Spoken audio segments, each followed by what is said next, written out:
Chapter 2. Percy takes the plunge. One day, Henry puffed... Wait, hang on, who the fuck's Henry? Who the fuck is Henry? Henry's never shown up in this thing before. I don't know. Fuck you. Fuck Henry. One day, Henry, the bastard, puffed wearily into the station. He wanted to rest in the shed, but Percy was talking to Bill and Ben, the twin tank engines. Hey, wake up. He was telling them about the time he had braved bad weather to help Thomas. Hey, wake up. It was raining hard. Water swelled under my boiler, said Percy dramatically. I couldn't see where I was going, but I struggled on. Oh, Percy, you're so brave, said Bill. Well, it wasn't anything really, smiled Percy. Water's got nothing on an engine with determination. Tell us more, Percy, said Ben. What are you engines doing here? Hissed Henry suddenly. This shit's for the fat engines controllers. Go away. Right, the fat engine controllers. The fat controllers engines. There we go. Silly things, Henry snorted as Bill and Ben ran off. They're not silly, said Percy. He'd been enjoying himself.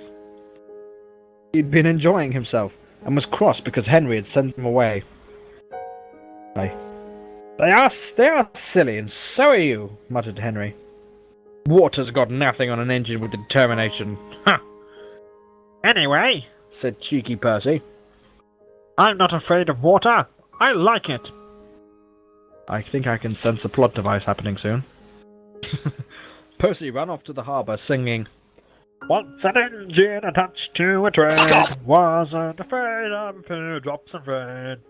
No one will ever let me forget the time I wouldn't come out of the tunnel in case the rain spoiled my paint, laughed Henry. Wait, I God, he's a narcissistic motherfucker. When Percy reached the harbour, he found Thomas on the quay. What's a quay? I think he meant when Percy reached the harbour, he found Thomas on the way. Thomas was looking at an old board. It read, Danger! Engines must not pass this board. We mustn't go past it, Thomas said. That's orders. Why? Asked Percy. Danger means something Danger means falling down something, replied Thomas wisely. I went past danger. Oh, wait, no. One character. I went past danger once, he said, and fell down a mine. Percy looked beyond the board. I don't see a mine, he said. He didn't know the foundations of the quarry had sunk, and the rails now sloped downwards to the sea. Stupid board, said Percy crossly. For days and days afterwards he tried to sidle past it, but his driver stopped him every time. Then Percy made a plan. One day, as he made his way to the harbour, he whispered to the trucks, Will you give me a bump when we get to the quay? The trucks were surprised. They'd never been asked to bump an engine before. They giggled and chatted about it all the way through the journey. Yes, it is. Yes, it is. The driver doesn't know my plan, chuckled Percy. On! Laughed the trucks. Percy thought they were helping. I'll pretend to stop at the station, but the trucks will push me past the board, he said. And then I'll make them stop. I can do whatever I like. If Percy hadn't been so conceited, he never would have been so silly. Every wise engine knows you cannot trust trucks. They reached the quay and Percy's brakes groaned. That was the signal for the trucks. Go on! They yelled and bumped Percy's driver and the fireman off the footplate. Ow! Yelled Percy, slipping down the board. The rails were slippery. His wheels wouldn't grip. Percy was frantic. That's enough! He hissed. But it was too late. Once on the slope, he slithered down towards the sea.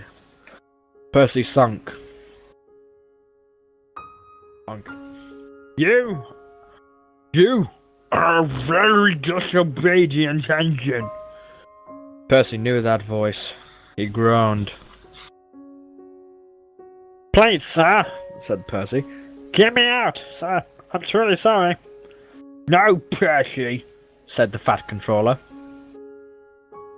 We cannot do that until high tide. I hope this will take you to obey orders. Yes, sir. Percy shivered. He was cold. Fish were playing hide and seek through his wheels. The tide rose higher and higher. It was dark when the men brought floating cranes to rescue Percy. Percy was too cold and stiff to move by himself. So the next day he was sent to the works on Henry's goods trade. Well, chuckled Henry. Did you like the water? No, muttered Percy. I am surprised, smiled Henry. You need more determination, Percy. Water's got nothing on an engine with determination, you know. Perhaps you should like it. Perhaps you would do it better next time. But Percy was quite determined that there wouldn't be a next time. And that, dear children, is the end of the story.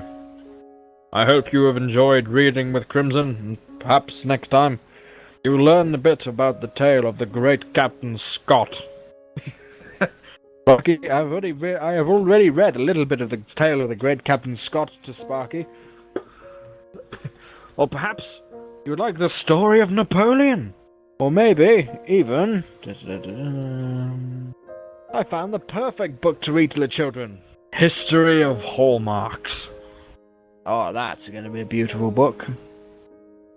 Dick Whittington and his cat. Or maybe... Where is it?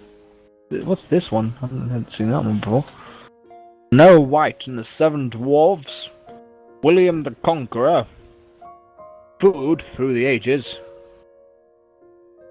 Here's a good one. The Observer's Book of Pond Life. Or maybe, just maybe, if you are good children, I shall read you some great men and women. If you're not, I'll read you English/German phrase booklet for drivers. But now, it is time for you to go away, because I am bored of reading. And I need to have more alcohol. I need to have more of my special book things so that I can continue reading.